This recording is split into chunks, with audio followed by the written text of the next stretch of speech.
Friends, Rajasthan apartment owners model bylaws से आपका परिचय कराने की 7वीं कड़ी में आज हम आपको बताने जा रहे हैं रेजिडेंट वेलफेयर सोसाइटी की सदस्यता और स्थानांतरण संबंधी प्रावधानों के बारे में।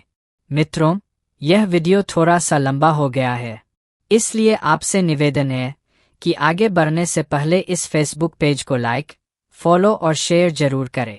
इससे फ्लैट मालिकों के अधिकार की जानकारी आपको नियमित रूप से मिलती रहेगी। हमारा अगला वीडियो रेजिडेंट वेलफेयर सोसाइटी के चुनाव और उसकी प्रक्रिया के बारे में होगा। आज के इस वीडियो में प्रस्तुत है सोसाइटी की सदस्यता और स्थानांतरण संबंधी प्रावधान।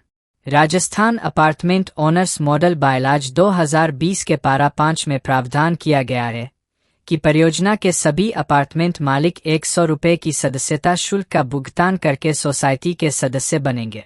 परियोजना में अपार्टमेंट के मालिक के अलावा कोई भी व्यक्ति सोसाइटी का सदस्य बनने का हकदार नहीं होगा। इस पारा के खंड बी में प्रावधान किया गया है कि अपार्टमेंट मालिक किसी एक व्यक्ति, पट्टेदार या किराएदार को लिखित रूप में अधिकृत कर सकेगा ताकि वह उपनियमों के तहत सभी या किसी भी अधिकार और शक्तियों का प्रयोग करने या कोई कार्य, विलेख या अन्य कार्य करने के लिए अपार्टमेंट मालिक का प्रतिनिधित्व कर सके। ऐसे प्राधिकरण पर अपार्टमेंट मालिक को ऐसे प्रतिनिधि द्वारा प्रतिनिधित्व किया जाना माना जाएगा और उसके प्रतिनिधि द्वारा किया गया कोई भी कार्य उस अपार्टमेंट मालिक के लिए मान्य होगा। ऐसा प्रतिनिधि अपार्टमेंट मालिक द्वारा लिखित रूप में दिए गए अनुमोदन की अपनी स्वीकृति की पुष्टि करेगा। प्रत्येक सदस्य उपनियमों की 1 प्रति 3 रुपये प्रति पृष्ठ का भुगतान कर सोसाइटी से प्राप्त कर सकेगा। यह भी प्रावधान है कि सभी सदस्य इन उपनियमों को स्वीकार करेंगे और इनका कड़ाई से पालन करेंगे।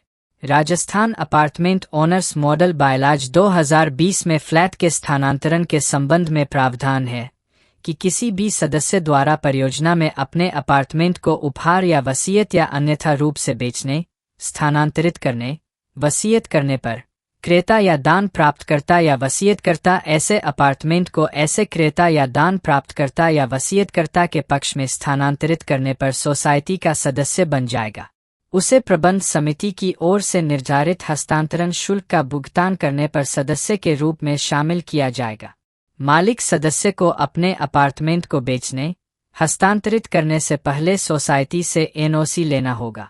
किराएदार, लाइसेंस धारक, पट्टेदार किसी भी पट्टे या लाइसेंस या किसी अन्य समान समझौते के तहत किसी भी अपार्टमेंट का कब्जा प्राप्त करते हैं तो अपार्टमेंट खाली करने से पहले सोसाइटी से एनओसी भी लेनी होगी। किसी सदस्य की मृत्यु पर उसका अपार्टमेंट अपेक्षित साक्ष्य प्रस्तुत करने पर उस व्यक्ति को या जिस व्यक्ति को वह अपनी वसीयत द्वारा वसीयत करता है या उसकी संपदा के कानूनी प्रतिनिधियों को हस्तांतरित हो जाएगा यदि उसने अपार्टमेंट की कोई विशिष्ट वसीयत नहीं की है। इसके अनुसार वसीयतकर्ता का नाम या कानूनी प्रतिनिधि का नाम अपेक्षित साक्ष्य प्रस्तुत करने पर परियोजना के प्रशासन के उद्देश्य से सचिव द्वारा बनाए गए सदस्यों के रजिस्टर में दर्ज किया जाएगा। जहां कोई वसीयतकर्ता नाबालिग है, वहां मालिक सदस्य को ऐसे नाबालिग के लिए अभिभावक नियुक्त करने का अधिकार होगा। संयुक्त मालिकों के मामले में जीवित मालिक सदस्य बना रहेगा।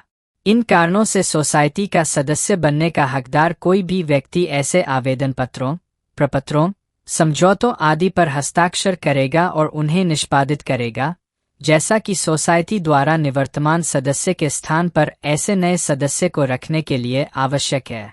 प्रत्येक अपार्टमेंट मालिक या उसके नामित प्रतिनिधि का यह कर्तव्य है कि वह इन नियमों को अपने किराएदार, अपने अपार्टमेंट में रहने के लिए अधिकृत व्यक्ति के ध्यान में लाए और इन नियमों, विनियमों और सोसाइटी के उपनियमों की अपार्टमेंट मालिक की प्रति पर उसके हस्ताक्षर प्राप्त करे, जो नियमों को स्वीकार करने के प्रमाण के रूप में।